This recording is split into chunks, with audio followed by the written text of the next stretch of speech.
qui nous a été accordé, que c'est lui qui a les dons de prophétie. Je vais vite parce qu'il y a quelque chose que je recherche ici, avant de sortir de ce passage, que c'est lui, c'est le verset 7. On dit que c'est lui qui est appelé. Est-ce que vous me suivez? Comment on devient homme de Dieu? C'est par appel.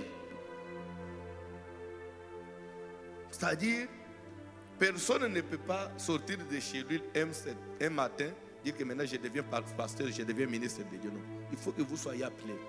C'est là où d'abord il y a un problème. Matthieu chapitre 19.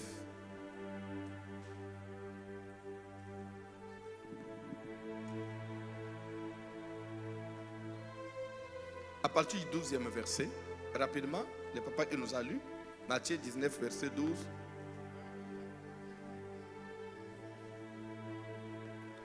Je ne sais pas si vous comprenez. C'est lui qui parle ici chez Jésus-Christ lui-même, notre Seigneur. Il dit, car il y a des eunuques qui le sont de le ventre de leur mère. C'est-à-dire qu'il y a des hommes de Dieu qui n'ont pas cherché à être hommes de Dieu. Est-ce que vous me suivez?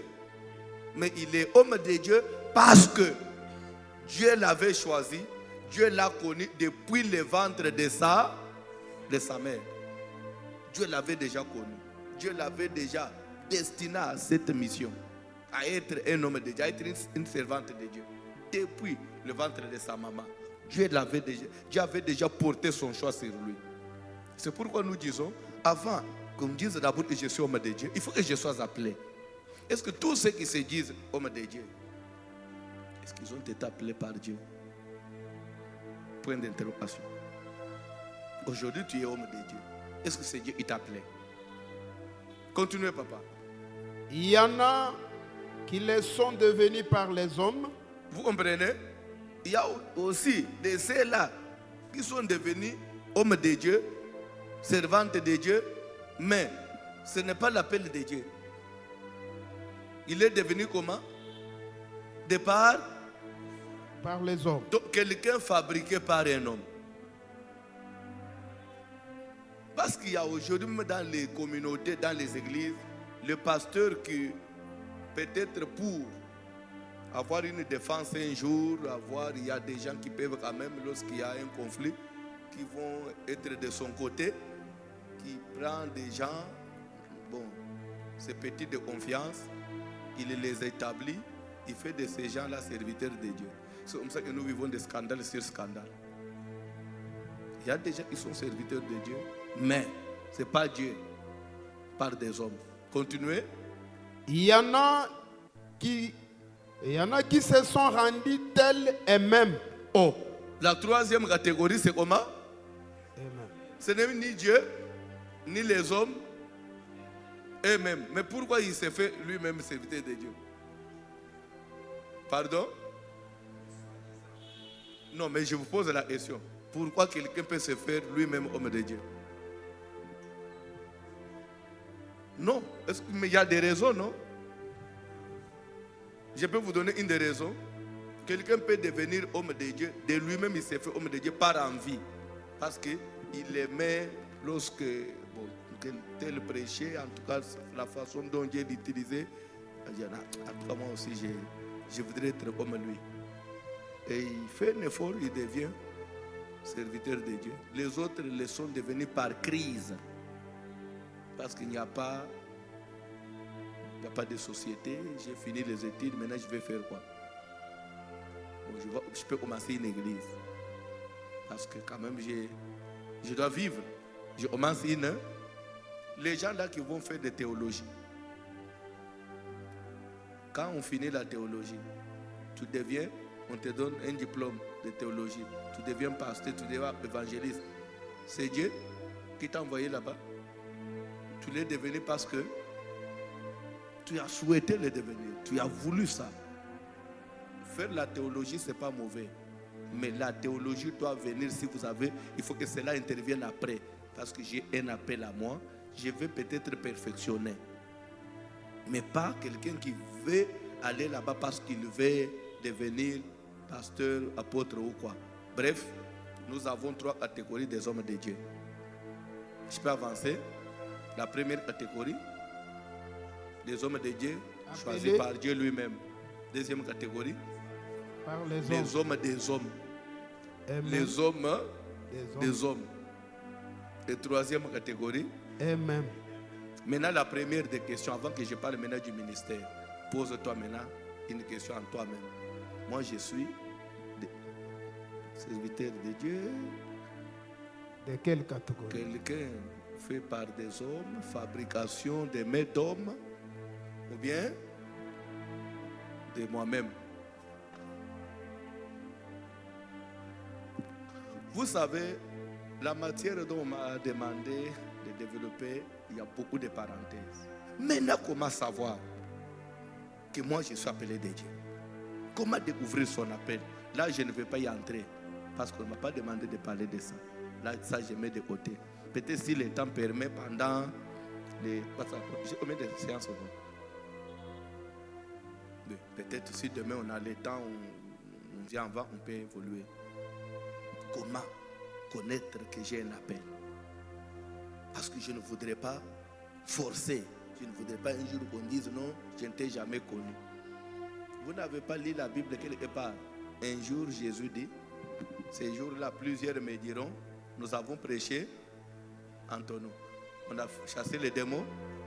Mais quand on dit qu'ils ont chassé les démons, c'est que les démons avaient aussi obéi.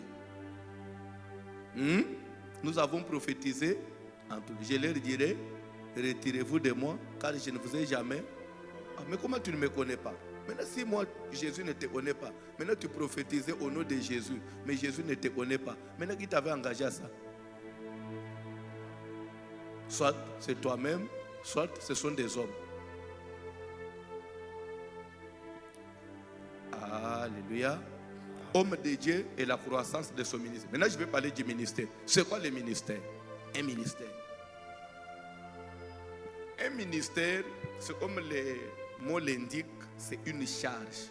Un ministère, c'est un service. Parce que, comme nous avons lu au verset 7 de Romains 12, qui dit ceci,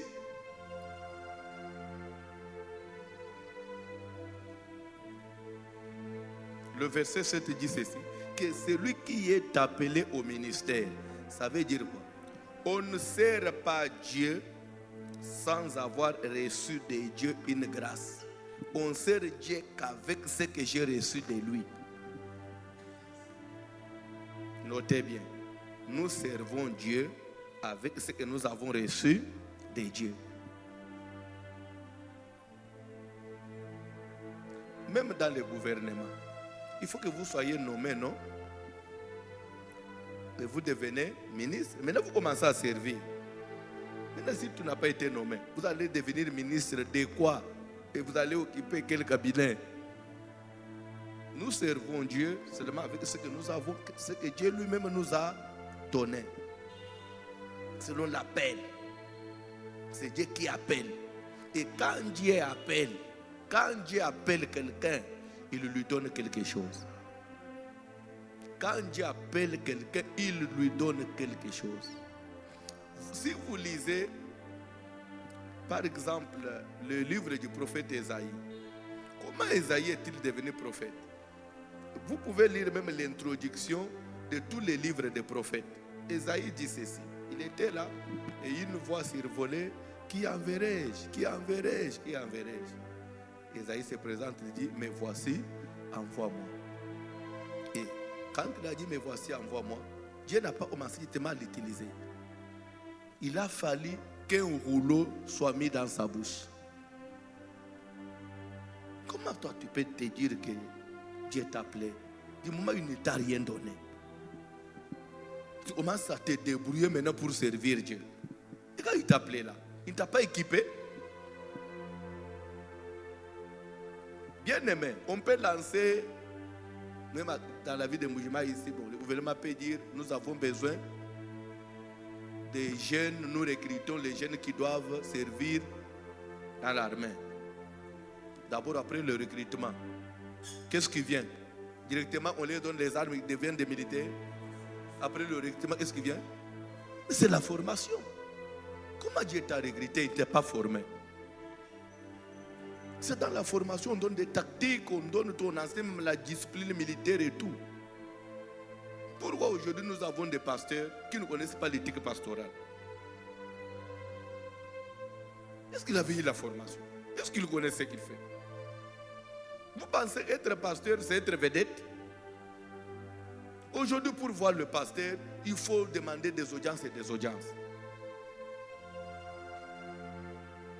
Le pasteur ne prend pas des gens au téléphone. Mais on vous appelle sacrificateur. Quand on dit sacrificateur, c'est-à-dire représentant du peuple auprès de Dieu. Mais maintenant, comment tu vas nous représenter auprès de Dieu du moment où tu ne connais pas nos problèmes?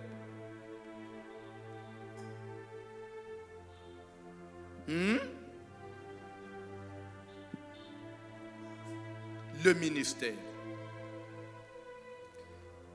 Dans les services de Dieu, il y a ce que nous appelons ministère et il y a les dons.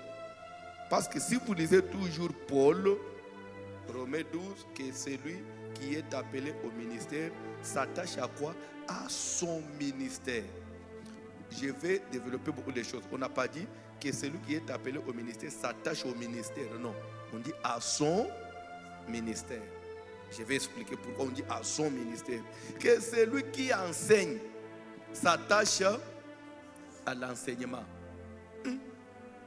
C'est que là, il y a une différence entre le ministère et l'enseignement.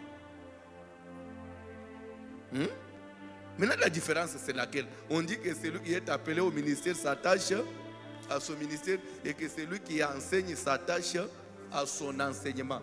Et pourtant, moi, je pensais que le fait d'être ministre de Dieu, c'est moi qui suis l'enseignant de la parole de Dieu. On dit, moi, j'ai un ministère, je dois m'attacher au ministère, mais celui qui enseigne doit s'attacher à l'enseignement. Maintenant, l'enseignement n'est pas un ministère. Pardon? Ça se diffère, ça veut dire. Ça se diffère, ça veut dire quoi? Parlez, papa, explique. Comment ça? Vous êtes d'accord avec le frère? Il dit ça se diffère, le ministère est à part et l'enseignement est à part.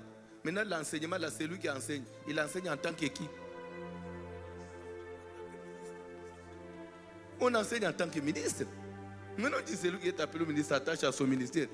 Pourquoi cette différence? Oui, il y a une différence. Amen. Alléluia. Tout ministère n'est pas ministère d'enseignement. Tout ministère n'est pas ministère d'enseignement. Je voudrais pour ceux qui écrivent, mettez maintenant, il y a 3 sortes de ministères. 3 sortes de ministères. Je pourrais même dire 4, mais je me limite à 3. 3 sortes de ministères pour ceux qui écrivent. 1. Nous avons au numéro 1 le ministère d'autorité, communément appelé ministère universel. Encore, toujours le ministère d'autorité ou ministère universel, vous allez encore mettre entre parenthèses ministère de la parole.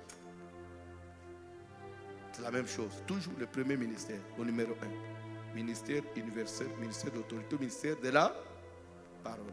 2, au numéro 2. Nous avons le ministère pratique, entre parenthèses, ministère local. On peut évoluer parce qu'on n'a pas assez de temps. Ministère local ou pratique, au numéro 2. On peut continuer? Amen. Parce que j'ai dit, je pourrais même parler de 4. Au numéro 3, nous avons les dons et les grâces. Ça peut s'appeler aussi ministère. Et au numéro 4, le ministère des fidèles. Ministère des fidèles. Ministère des fidèles. Fidèles comme Bandimi. Fidèles comme fidèles Mundimi.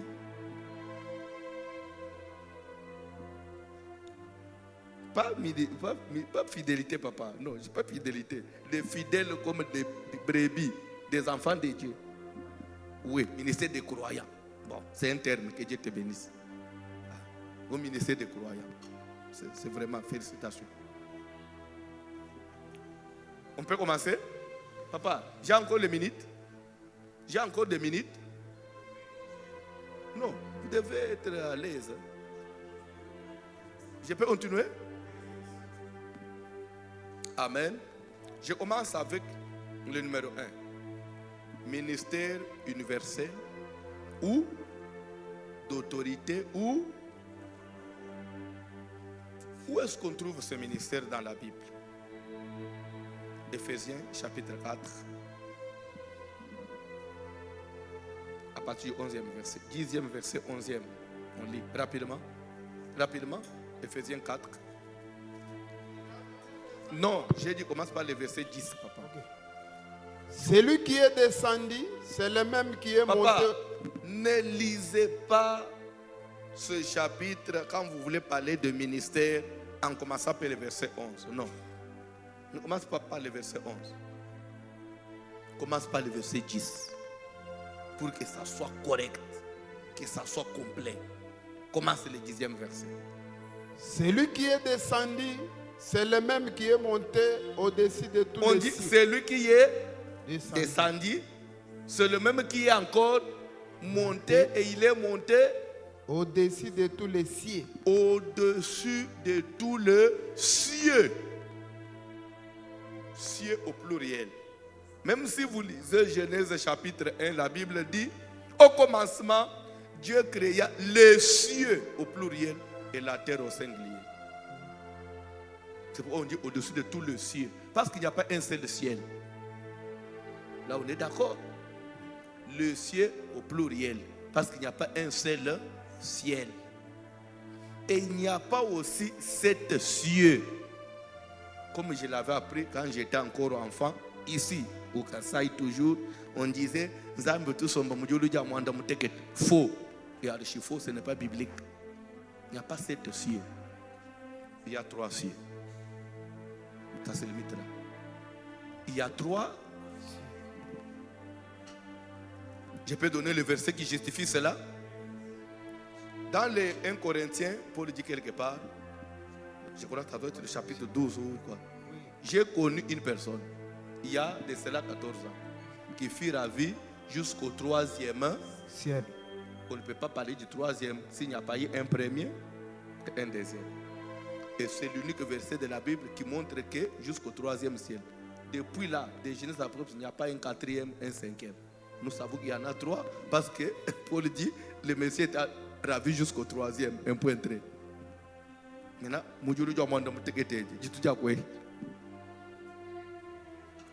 ce sont des choses que nous avons fondées comme ça. Je ne sais pas si tu avais aussi, tu as déjà suivi, hein? Tu as déjà entendu parler de ça.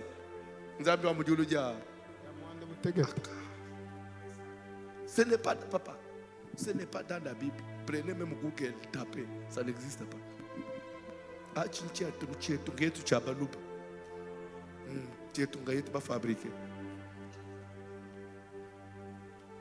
Que Dieu vous bénisse. Amen. On dit, il a été, c'est lui qui est descendu, il est le même qui est monté au-dessus de tout les cieux. Quand on monte au-dessus de tout, les cieux, et pourtant Dieu habite où? Dans le ciel, oui ou non? Maintenant, quand celui-là monte au-dessus de tous les cieux, c'est que si on est au-dessus de tous les cieux et que c'est la fin, maintenant, c'est qu'il y a encore quelque chose au-dessus de lui. Non. Continuez. Afin de remplir toutes choses. On dit afin, il n'est pas descendu pour rien, il n'est pas monté au-dessus de tout le ciel en vain, mais c'était pour quelque chose, afin de remplir toutes choses. Continuez, papa. Et vous allez comprendre pourquoi j'insiste sur le verset 10. Continuez, papa. Et il a donné les uns comme apôtres. Et après, il a donné les uns comme apôtres. vous allez comprendre que le ministère, qu'on dit ministère de la parole, qu'on dit ministère d'autorité là, c'est un ministère qui est capable, un ministère qui peut aller en dessous et monter au-dessus de tout. C'est-à-dire que le ministère là, il est capable d'entrer. Si on dit, oh non,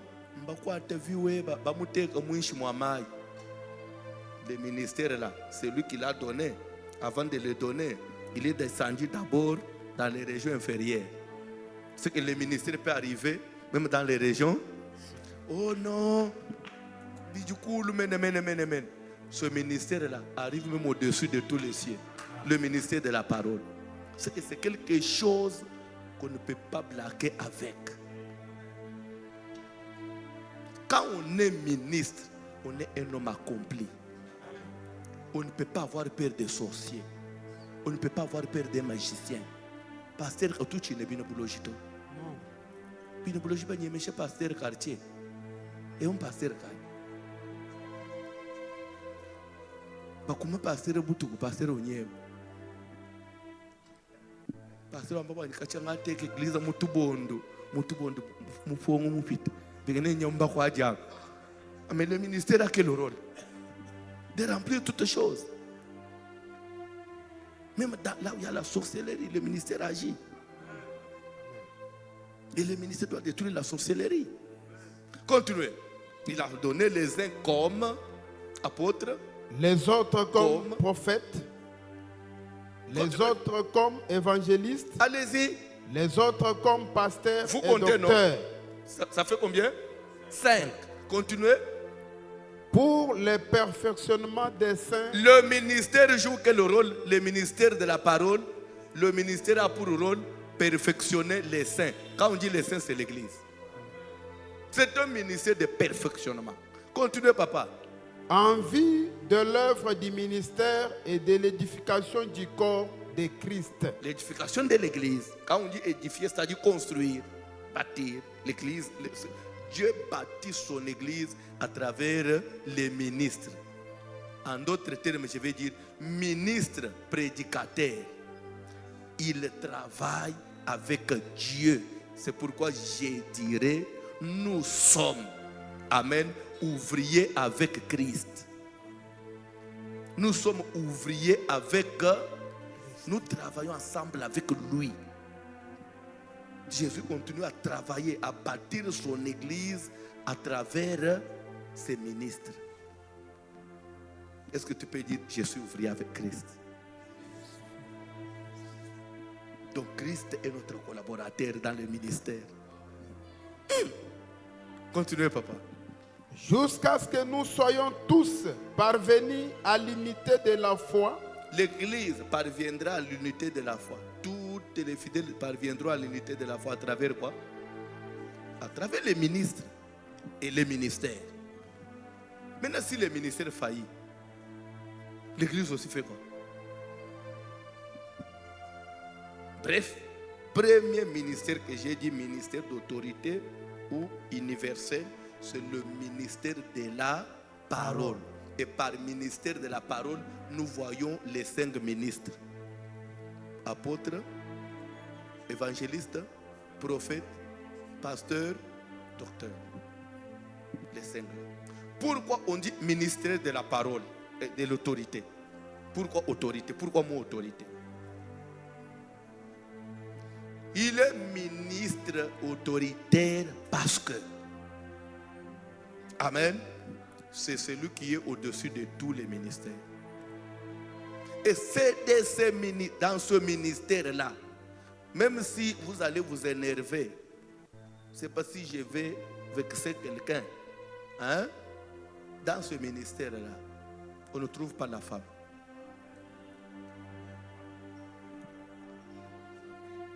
On ne trouve pas la femme.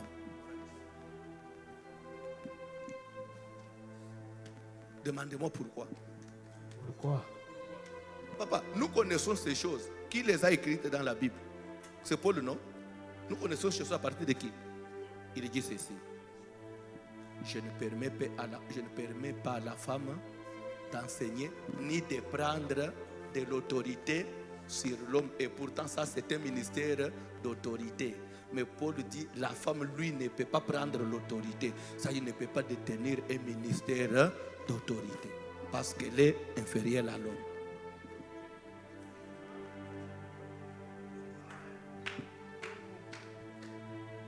Amba umpinji le contraire. Jibaja umbani papa. Bami jibaja umbani. Oh papa, papa c'est le besoin pour vous pouvez encore les raccorder. Pardon? Oui papa. Ok, on a accordé 5 minutes.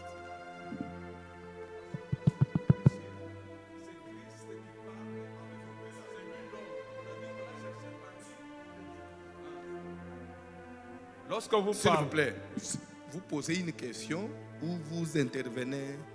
moi j'interviens, je refuse ce que vous avez dit que la femme. Ok. Non, pose ta question. Oui. On ne dit pas je refuse, mais dit un avis. Un avis contraire. Merci. Oui, oui, un avis contraire. Que Dieu te bénisse. Parce que lorsque vous prêchez, c'est Christ qui parle en vous. Oui. On a cherché parmi 1000 hommes, on n'a trouvé qu'un seul. C'est Jésus-Christ qui Oui. est homme. Oui. Lorsque nous tenons le micro devant le... Mais ne t'arrête pas là. Mais tu continues le verset. Oui. On a cherché parmi 1000 hommes, on a trouvé qu'un seul qui est qu'un homme. seul. Et C'est le Christ un seul là, qui c'est est qui? homme. Nous tous Le cherchons- non, c'est faux. Le un seul là, c'est qui? C'est Christ. Et on a cherché aussi parmi 1000 femmes. On n'a pas trouvé. Que C'est-à-dire, Dieu nous te tous, bénisse. Nous sommes des femmes, même si nous sommes en pantalon. Voilà. Si Devant les Christ. femmes, on n'a pas, continuez Devant même. Christ, nous tous, nous sommes des femmes. Nous l'écoutons parce que c'est lui qui nous parle. C'est Christ qui nous parle au travers de vous. Tu as fini? Mais je pensais que tu pouvais avoir un argument qui est biblique. Je vais vous expliquer. Je vais vous expliquer. Nous tous, nous ne sommes pas des femmes. Mais je vais vous expliquer. Nous ne sommes pas tous des épouses de Jésus. Non. Parce que Jésus n'est pas polygame. Jésus a une seule femme. Et la femme de Jésus, c'est l'Église. Moi, je ne suis pas épouse de Jésus. Je ne suis pas une femme. Moi, je suis un homme. Mais je suis membre dans un corps. Quand j'entre dans le corps, maintenant le corps devient épouse. Et pas moi, je ne suis pas femme. Moi, je suis un homme. Si toi, tu es une femme, c'est ton problème. Moi, je suis un homme.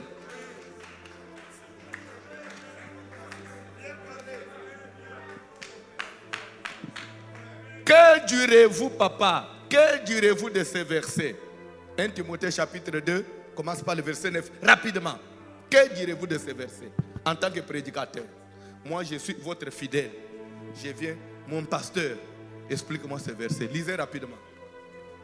1 Timothée chapitre 2, pas du verset 9, pas jusqu'au 15, rapidement, on termine. Je ne veux pas aussi que les femmes, vêtues d'une manière décente, avec pudeur et modestie, Dans la Bible, il y a des versets qui ne parlent que de la femme comme femme, personne humaine, et des hommes comme hommes, personnes humaines aussi. Maintenant, quand on dit là-bas, je ne veux pas que la femme, je veux aussi que les femmes vêtues d'une manière décente.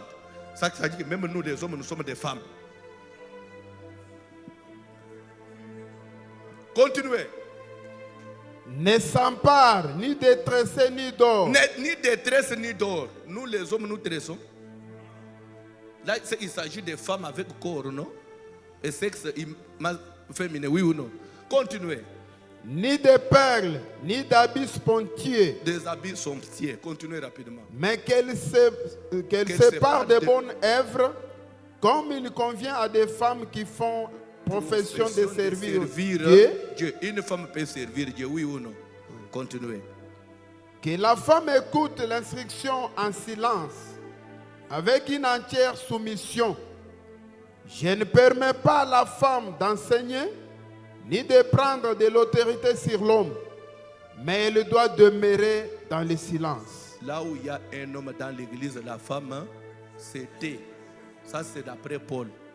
Maintenant, si toi, tu es contre Paul, tu me diras, tu es devenu ministre à partir de Jacques ou bien de Jean. Quand tu marches maintenant contre Paul, le ministère que tu as là, c'est lui qui l'a révélé et défini, c'est... Continuez, papa. Continuez avec le verset. Il a Car donné... Adam a été... Paul a donné la raison pourquoi Dieu interdit à la femme de prêcher. Dieu n'est pas sentimental.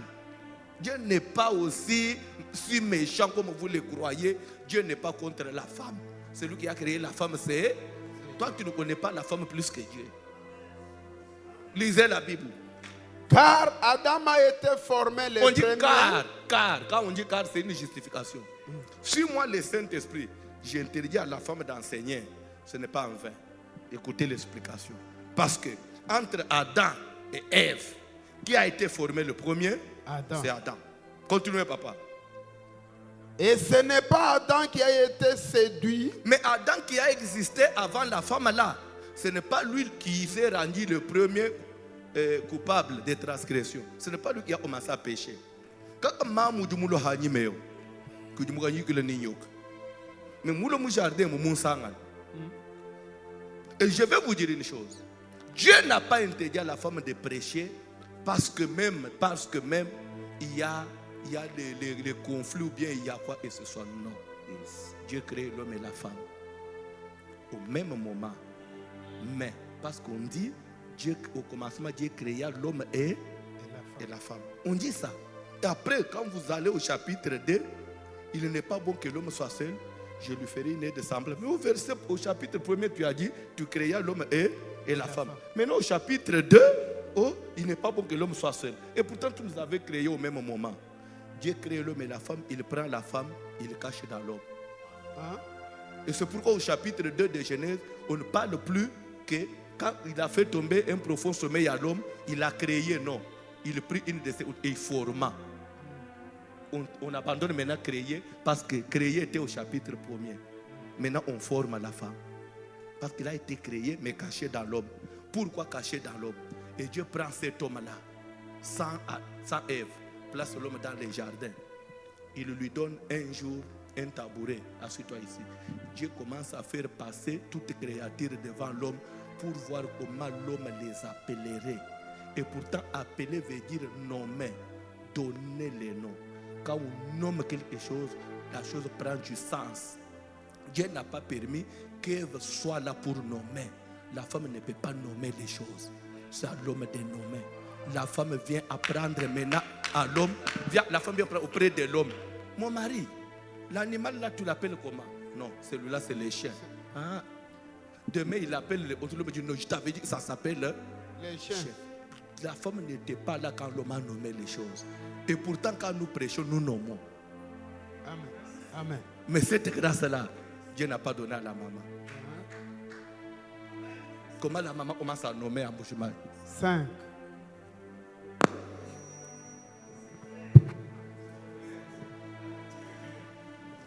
Ce n'est pas... car c'est Adam qui a été créé. Ce n'est pas Adam qui a été séduit, c'est la femme qui, séduite, s'est rendue coupable de transgression. Elle qui est venue après là. Continuez. Elle sera néanmoins On sauvée en ajoute même devenant une mère. condition. Nous avons discuté dans le point de maintenant, nous avons discuté le but qu'on a été. Elle sera néanmoins sauvée. Le salut d'une femme est accentué. Il y a des conditions. Papa, il y a une condition. Dans le Bible, mon Nouveau Testament, mon temps de la grâce. Ma chère Yesu mane kweka unkulusi.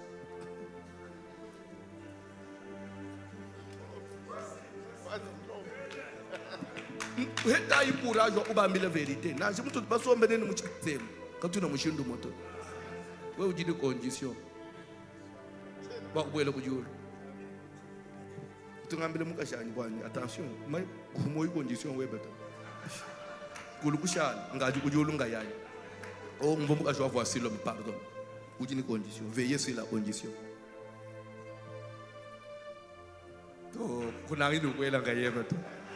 Est-ce qu'on peut acclamer très fort? On va continuer demain. Que Dieu vous bénisse. Merci. Est-ce qu'on peut acclamer bien? Je crois que moi, j'étais ici avant, et avant, et avant, et avant, et avant, et avant.